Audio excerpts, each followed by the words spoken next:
엄마, 요즘 와이프 스트레스 많아. 그냥 이해해드려. 아들의 이 한마디에 제 가슴은 그대로 무너져 내렸습니다.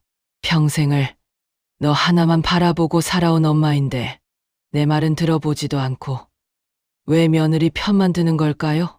안녕하세요. 오늘은 많은 분들이 공감하실 만한, 하지만 누구에게도 쉽게 털어놓지 못하는 이야기를 들려드리려고 합니다. 결혼 후 완전히 달라진 아들, 그리고 그 사이에서 점점 멀어지는 엄마의 마음에 관한 이야기입니다. 이 영상이 도움이 되신다면 구독과 좋아요 부탁드립니다. 여러분의 응원이 큰 힘이 됩니다. 자, 그럼 이야기를 시작해 볼까요? 저는 올해 67입니다. 남편과 사별한 지 벌써 10년이 넘었고 그동안 아들 하나만 바라보고 살아왔어요. 아들은 제 전부였습니다.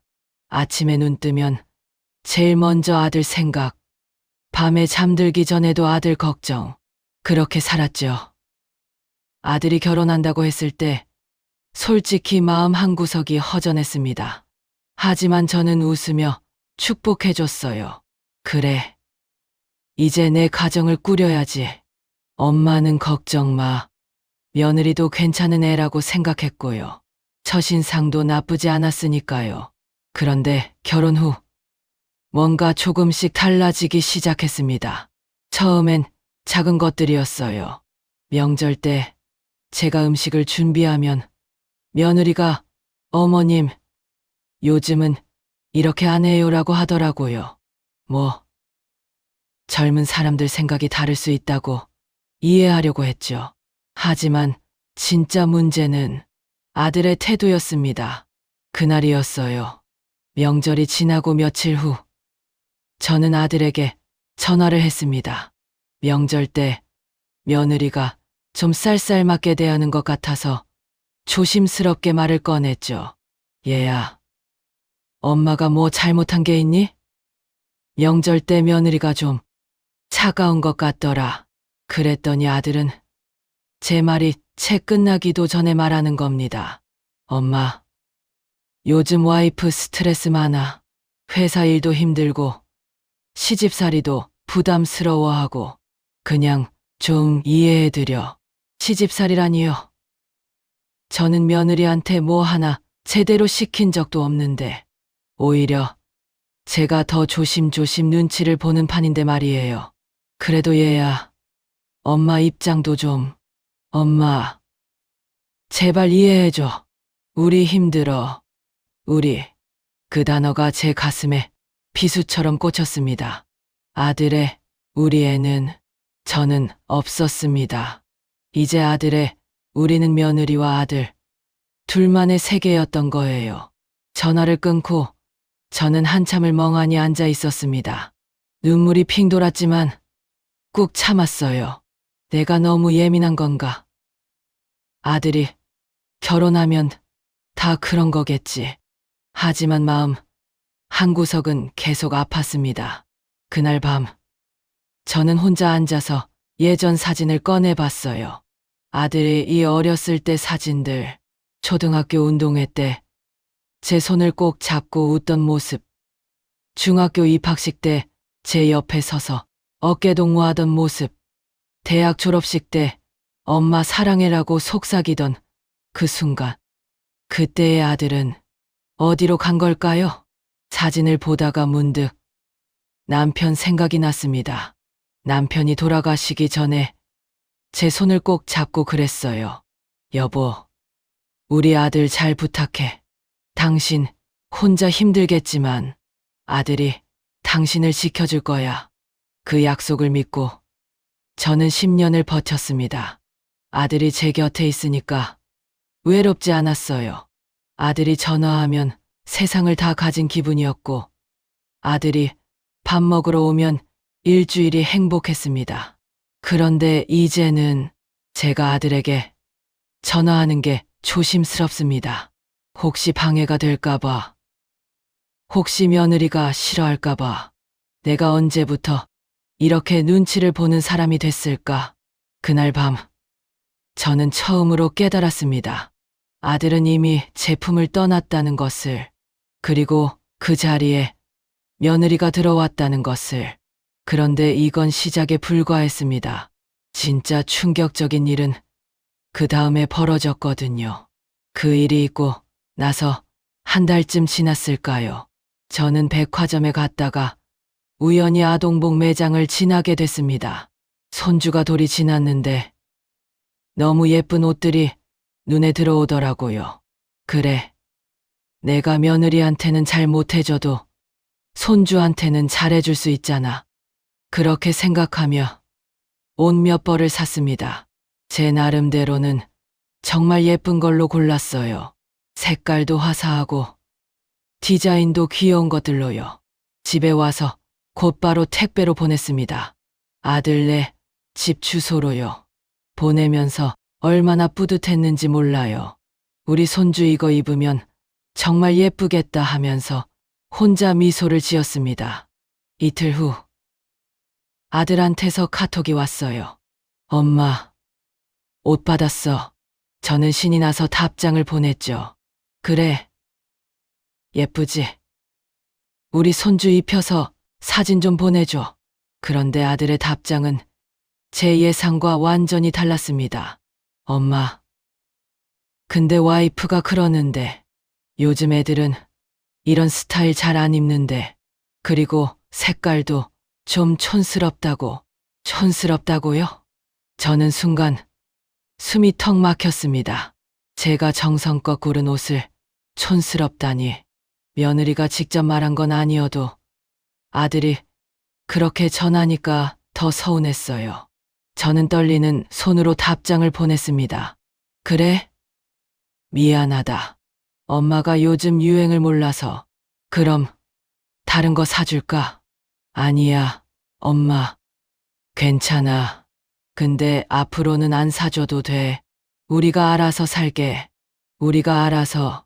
또 그 말이었습니다. 우리. 저는 그 우리에 포함되지 않는다는 걸 다시 한번 확인했습니다. 그래. 알았어. 더 이상 할 말이 없었습니다. 그날 저녁, 저는 남은 옷 한 벌을 손에 들고 한참을 바라봤어요. 작은 파란색 티셔츠였는데 거기에 귀여운 강아지 그림이 그려져 있었죠. 이게 그렇게 촌스러운 건가? 아니, 옷이 문제가 아니었습니다. 제가 고른 게 마음에 안 드는 거였죠. 제 취향이, 제 선택이 마음에 안 드는 거였어요. 며칠 후 아들한테 전화가 왔습니다. 엄마, 저번에 그 옷 말인데. 저는 가슴이 철렁했어요. 혹시 또 뭔가 잘못됐나 싶어서요. 응. 왜? 그냥 미안해. 와이프가 좀 예민했나 봐. 너무 신경 쓰지 마. 아들의 사과였지만 전혀 위로가 되지 않았습니다. 왜냐하면 그 말 속에는 며느리가 예민해서 그래라는 뉘앙스가 담겨 있었거든요. 제가 잘못한 건 아니지만 며느리 기분이 상했으니 조심하라는 뜻이었죠. 아니야. 엄마가 잘못 생각했나 봐. 신경 안 써. 전화를 끊고 나서 저는 생각했습니다. 내가 정말 잘못 생각한 걸까? 아니에요. 잘못 생각한 게 아니었습니다. 분명히 뭔가 변했어요. 아들이 변했고 우리 관계가 변했습니다. 예전 같으면 아들은 이렇게 말했을 거예요. 엄마, 고마워. 우리 애 이거 입고 사진 찍어서 보낼게. 그러면서 며느리한테도 엄마가 사주신 거야. 감사하다고 해야지 라고 말했을 거예요. 그런데 지금은 저는 조심스러운 존재가 돼버렸습니다. 뭘 해줘도 눈치를 봐야 하고 뭘 말해도 조심해야 하는 사람. 그날 밤 저는 또 혼자 앉아서 생각했어요. 내가 너무 오버하는 건가? 손주 옷 하나 가지고 이렇게 상처받는 게 유난인가? 하지만 아니었습니다. 옷 한 벌이 문제가 아니라 그 안에 담긴 마음이 문제였어요. 제가 베풀고 싶은 마음, 사랑하고 싶은 마음이 거부당한 기분이었습니다. 창밖을 보니 어둠이 깔려 있었어요. 저는 그 어둠 속에서 더 깊은 외로움을 느꼈습니다. 그런데 이건 끝이 아니었습니다. 정말 견디기 힘든 순간은 바로 다음 주에 찾아왔거든요. 제 생일이었습니다. 67번째 생일. 남편이 살아있을 때는 생일이 정말 즐거웠어요. 아침부터 남편이 미역국을 끓여주고 아들은 용돈을 모아서 작은 선물을 사왔죠. 저녁에는 셋이서 외식을 하고 케이크를 자르면서 소원을 빌었습니다. 남편이 떠난 후에도 아들은 매년 빠짐없이 제 생일을 챙겨줬어요. 회사 일이 바빠도 시간을 내서 집에 왔고 함께 밥을 먹으면서 엄마, 건강하게 오래오래 살아라고 말해줬습니다. 그런데 올해는 달랐습니다. 생일 일주일 전부터 저는 은근히 기대하고 있었어요. 올해도 아들이 오겠지. 며느리도 함께 오면 좋고 손주 얼굴도 보고 싶었고요. 생일 사흘 전 아들한테서 카톡이 왔습니다. 엄마, 생일 축하해. 이번 주말에 시간 되면 갈게. 시간 되면이요? 예전에는 무조건 시간을 냈는데 이제는 시간 되면이라는 조건이 붙었습니다. 그래. 편한 시간에 와. 저는 그렇게 답장을 보냈지만 마음 한편으로는 불안했어요. 정말 올까? 생일 당일 아침부터 저는 집 안을 청소하고 음식을 준비했습니다. 아들이 좋아하는 갈비찜도 만들고 며느리를 위해 샐러드도 준비했어요. 손주가 먹을 수 있는 부드러운 죽도 쓱쓱 끓였습니다. 오후가 되자 저는 현관 쪽을 계속 바라봤어요. 지금쯤 출발했으려나? 3시, 4시, 5시. 시간은 흘러갔지만 아들은 오지 않았습니다. 6시쯤 아들한테서 전화가 왔어요. 엄마, 미안해. 와이프가 갑자기 몸이 안 좋아서 오늘 못 갈 것 같아. 다음에 갈게. 며느리가 아프다니 어쩔 수 없죠. 저는 이해한다고 말했습니다. 그래. 며느리 잘 챙기고 엄마는 괜찮아. 정말 미안해. 엄마, 다음 주에 꼭 갈게. 전화를 끊고 저는 준비해둔 음식들을 바라봤습니다. 갈비찜, 샐러드, 죽, 모두 먹을 사람이 없었어요. 저는 혼자 상을 차리고 앉았습니다. 작은 미역국 한 그릇과 밥, 그리고 갈비찜 몇 점. 건강하게 오래 살아야지. 혼자 속으로 중얼거리며 밥을 먹었는데 이상하게 목이 메었어요. 음식이 넘어가지 않았습니다. 며칠 후 친구한테서 전화가 왔습니다. 제 친구 순자였어요. 생일 잘 보냈어? 응, 잘 보냈지. 거짓말이었지만 친구한테 솔직하게 말할 수가 없었어요.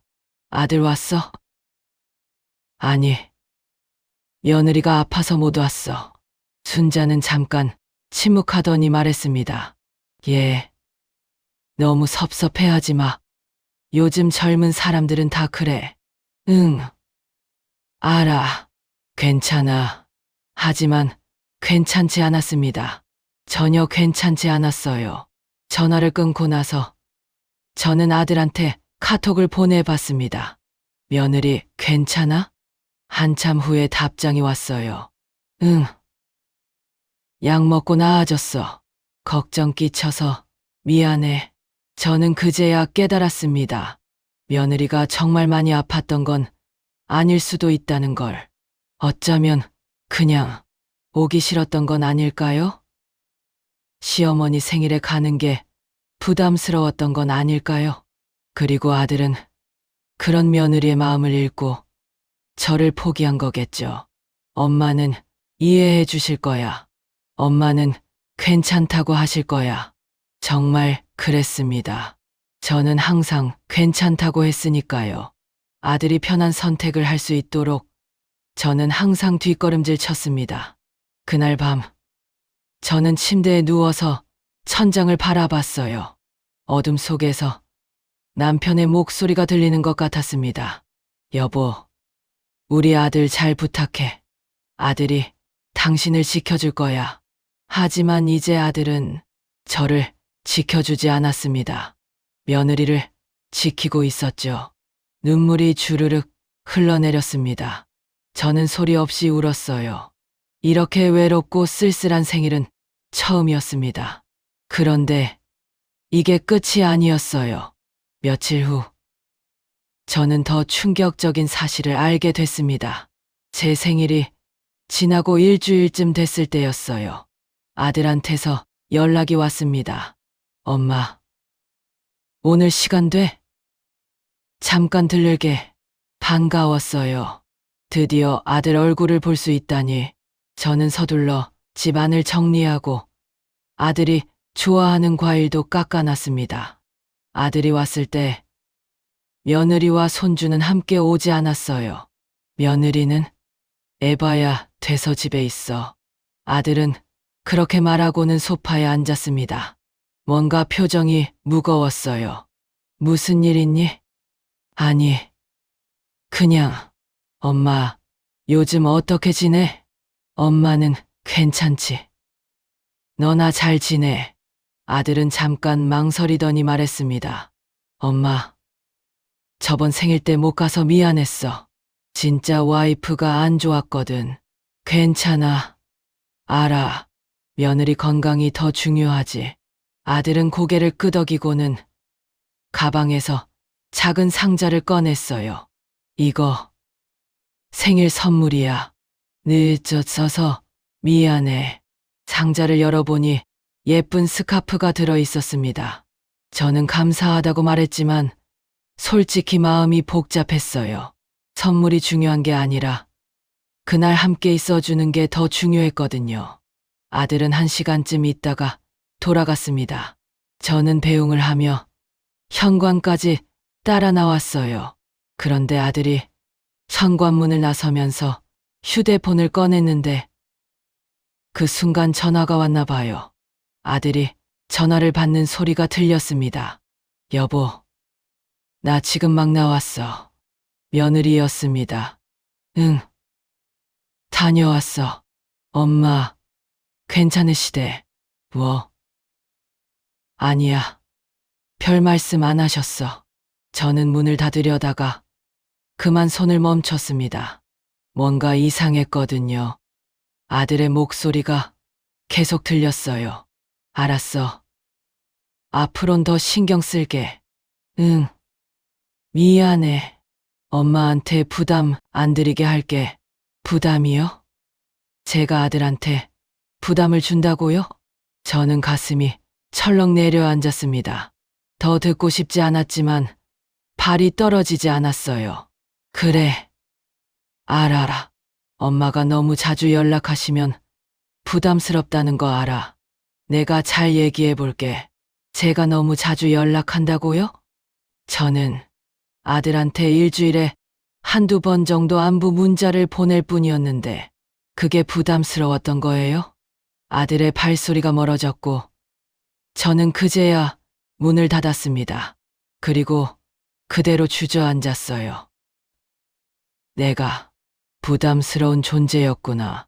평생 아들만 바라보고 살았는데 그 아들에게 저는 이제 부담스러운 엄마가 돼버렸습니다. 며느리는 제가 자주 연락하는 게 싫었던 거죠. 그리고 아들은 며느리 편을 들어준 거고요. 내가 뭘 잘못했지? 저는 거실 바닥에 주저앉아서 생각했습니다. 제가 아들한테 뭘 요구한 적이 있나요? 돈 달라고 한 적도 없고 자주 오라고 떼쓴 적도 없는데 그저 가끔 잘 지내니? 라고 묻는 게 부담이었나요? 그날 밤 저는 잠을 이룰 수 없었습니다. 계속해서 아들의 말이 머릿속을 맴돌았어요. 엄마한테 부담 안 드리게 할게. 부담. 그 단어가 제 가슴을 짓눌렀습니다. 다음 날 아침 저는 거울을 봤어요. 주름이 가득한 얼굴, 힘없이 처진 어깨. 저는 언제부터 이렇게 늙어버린 걸까요? 이제 정말 혼자구나. 그 생각이 들자 세상이 온통 회색빛으로 변하는 것 같았습니다. 하지만 저는 아들한테 화를 낼 수도 며느리를 원망할 수도 없었어요. 왜냐하면 저는 여전히 아들이 사랑스러웠고 아들이 행복하길 바랐으니까요. 며칠 후 친구 순자가 집에 놀러 왔습니다. 순자는 제 얼굴을 보더니 깜짝 놀랐어요. 너 왜 그래? 많이 수척해졌다. 그냥 요즘 잠을 잘 못 자서. 순자는 제 손을 꼭 잡았습니다. 무슨 일 있어? 나한테 얘기해봐. 저는 그제야 참았던 말들을 쏟아냈어요. 생일날 아들이 안 온 일, 손주 옷을 거절당한 일, 그리고 며느리가 제 연락을 부담스러워한다는 사실까지. 순자는 한숨을 쉬더니 말했습니다. 예, 그게 다 요즘 세상이야. 우리 때랑 다르잖아. 너무 상처받지 마. 그래도 나는 아들 엄마인데 엄마보다 와이프가 우선이지. 그게 현실이야. 순자의 말은 위로가 아니었습니다. 오히려 더 가슴을 아프게 했어요. 그날 이후 저는 결심했습니다. 하지만 그 결심이 정말 옳은 건지 아직도 잘 모르겠어요. 순자가 돌아간 후 저는 혼자 앉아서 오랫동안 생각했습니다. 이대로는 안 되겠다. 이렇게 상처받으며 살 수는 없었어요. 아들한테 연락할 때마다 눈치를 보고 뭘 해줘도 거절당하고 생일에도 혼자 밥을 먹는 게 제 인생이라면 차라리 거리를 두는 게 나을 것 같았습니다. 저는 결심했어요. 아들한테 먼저 연락하지 않기로. 다음 날부터 저는 실천에 옮겼습니다. 평소 같으면 아침에 날씨가 추우니 옷 따뜻하게 입어라는 메시지를 보냈을 텐데 그날은 보내지 않았어요. 하루가 지나고 이틀이 지났습니다. 아들한테서는 아무 연락도 없었어요. 사흘째 되던 날 저는 휴대폰을 계속 들여다봤습니다. 혹시 아들이 연락했나? 하지만 카톡 알림은 없었어요. 일주일이 지났습니다. 여전히 아들한테서는 아무 소식이 없었습니다. 역시 내가 먼저 연락하지 않으면 아들도 연락하지 않는구나. 그 사실이 너무 슬펐어요. 제가 먼저 연락해야만 연결되는 관계였던 거죠. 열흘째 되던 날 드디어 아들한테서 카톡이 왔습니다. 엄마, 요즘 왜 연락 없어? 괜찮으세요? 저는 그 메시지를 보고 한참을 멍하니 앉아 있었어요. 뭐라고 답해야 할까요? 괜찮지 않아. 너무 외롭고 힘들어. 엄마는 내가 필요해. 그렇게 말하고 싶었지만 차마 그럴 수 없었습니다. 그러면 또 부담스러운 엄마가 될 테니까요. 엄마, 괜찮아. 너나 잘 지내. 결국 저는 그렇게 답장을 보냈습니다. 그래요? 그럼 다행이다. 주말에 한번 갈게요. 주말에 온다고 했지만 저는 기대하지 않았어요. 어차피 또 무슨 일이 생겨서 못 올 거라고 생각했습니다. 그런데 놀랍게도 그 주말에 아들이 정말 왔습니다. 며느리와 손주도 함께요. 현관문을 열었을 때 저는 순간 눈물이 핑 돌았어요. 너무 오랜만에 보는 얼굴들이었거든요. 엄마, 요즘 왜 연락이 없으셨어요? 무슨 일 있으세요? 아들이 걱정스러운 얼굴로 물었습니다. 아니야. 엄마는 괜찮아. 너희가 바쁠까봐 연락 안 한 거지. 며느리도 옆에서 말했어요. 어머님, 아프신 데는 없으세요? 며느리의 그 말에 저는 순간 뭉클했습니다. 어쩌면 며느리도 나름대로 신경을 쓰고 있었던 걸까요? 응. 엄마 건강해. 걱정 마. 우리는 함께 점심을 먹었습니다.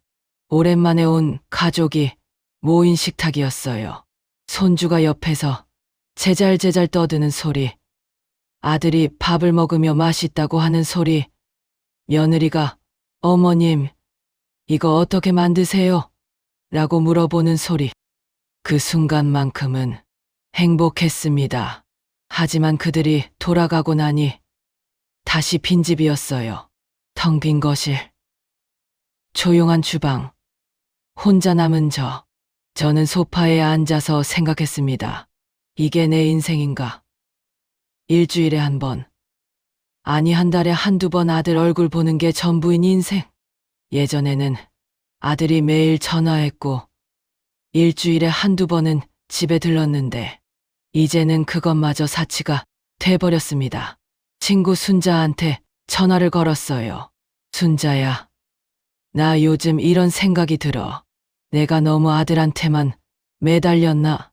순자는 잠깐 침묵하더니 말했습니다. 그럴 수도 있지. 근데 너 혼자잖아. 남편도 없고 의지할 사람이 아들밖에 없으니까 그랬던 거야. 그래도 이제는 좀 달라져야 할 것 같아. 아들한테 너무 의존하지 말고 내 삶을 살아야 할 것 같아. 좋은 생각이야. 우리끼리 여행도 가고 취미 생활도 하고 그러자. 순자의 말이 위로가 됐어요. 그래. 아들만 바라보고 살 수는 없는 거죠. 다음 날부터 저는 변화를 시도했습니다. 동네 문화센터에 등록해서 서예 수업을 들었어요. 오랜만에 붓을 잡으니 마음이 조금 편해지더라고요. 일주일에 2번씩 순자와 다른 친구들을 만나서 차를 마셨습니다. 그들과 이야기를 나누다 보면 제 고민이 저만의 것이 아니라는 걸 알게 됐어요. 다들 비슷한 처지였습니다. 한 달쯤 지났을까요? 아들한테서 전화가 왔습니다. 엄마, 요즘 통화도 잘 안 하시고 뭐 하세요? 응. 엄마 요즘 바빠. 문화센터 다니고 친구들도 만나고. 아, 그래요? 좋으시네. 엄마가 그렇게 지내시니까 나도 안심이야. 안심이라고요? 저는 그 말에 또 한 번 가슴이 아팠습니다. 제가 바쁘게 지내니까 안심이라니. 어쩌면 아들은 제가 너무 의존하는 게 부담스러웠던 거겠죠. 그래. 너도 잘 지내. 전화를 끊고 나서 저는 복잡한 심정이었어요. 한편으로는 제 삶을 찾아가는 것 같아 뿌듯했지만 다른 한편으로는 여전히 외로웠습니다. 며칠 후 손주 사진이 카톡으로 왔어요. 며느리가 보낸 거였습니다. 어머님, 아기가 오늘 첫걸음을 뗐어요. 사진 속 손주는 아장아장 걷고 있었고 그 모습이 너무 사랑스러웠어요. 우와, 우리 손주 장하다. 영상도 보내줄래? 네, 보내드릴게요. 며느리와의 대화가 이렇게 자연스러웠던 적이 있었나 싶었어요. 어쩌면 제가 한 발짝 물러서니까 며느리도 편해진 건 아닐까요? 그날 밤 저는 남편 사진을 꺼내 봤습니다. 젊었을 적 남편의 모습이 담긴 사진이었어요. 여보, 우리 아들 이제 다 컸어. 제 가정을 꾸리고 잘 살고 있어. 당신이 걱정했던 것처럼 아들이 저를 지켜주진 못하지만 그래도 괜찮아. 나도 내 삶을 살아갈 거야. 그렇게 중얼거리며 저는 처음으로 마음이 조금 가벼워지는 걸 느꼈습니다. 물론 여전히 아들이 보고 싶고 손주 얼굴도 자주 보고 싶어요. 밤에 혼자 누워 있으면 외로움이 밀려오기도 하고요. 하지만 이제는 알아요. 아들에게 제 모든 걸 걸 수는 없다는 것을. 아들도 자기 인생이 있고 저도 제 인생을 살아야 한다는 것을. 가끔 아들이 전화하면 여전히 가슴이 뛰고 아들네 집에 가면 행복합니다. 하지만 예전처럼 아들만 바라보며 살지는 않으려고 해요.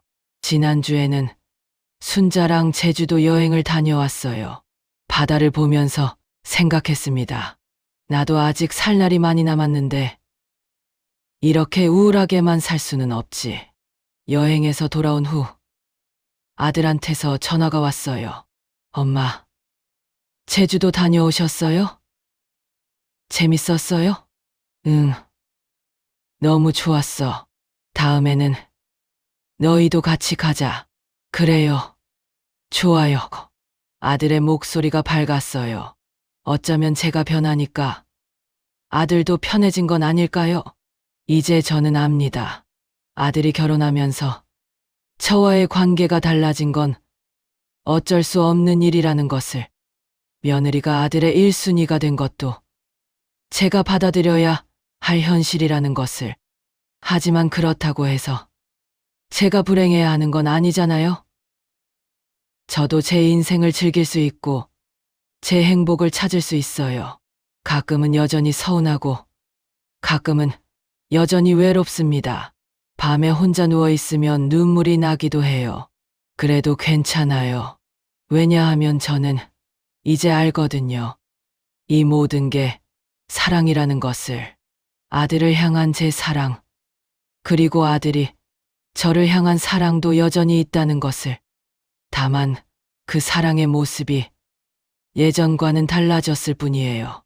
오늘도 저는 창밖을 바라보며 생각합니다. 내일은 뭘 할까? 문화센터 수업도 있고 친구들이랑 약속도 있고 바쁘게 살아야지. 그리고 가끔, 정말 가끔 아들이 전화해서 엄마, 보고 싶어요라고 말해주면 좋겠다고 생각합니다. 그 한마디면 저는 충분히 행복할 수 있으니까요.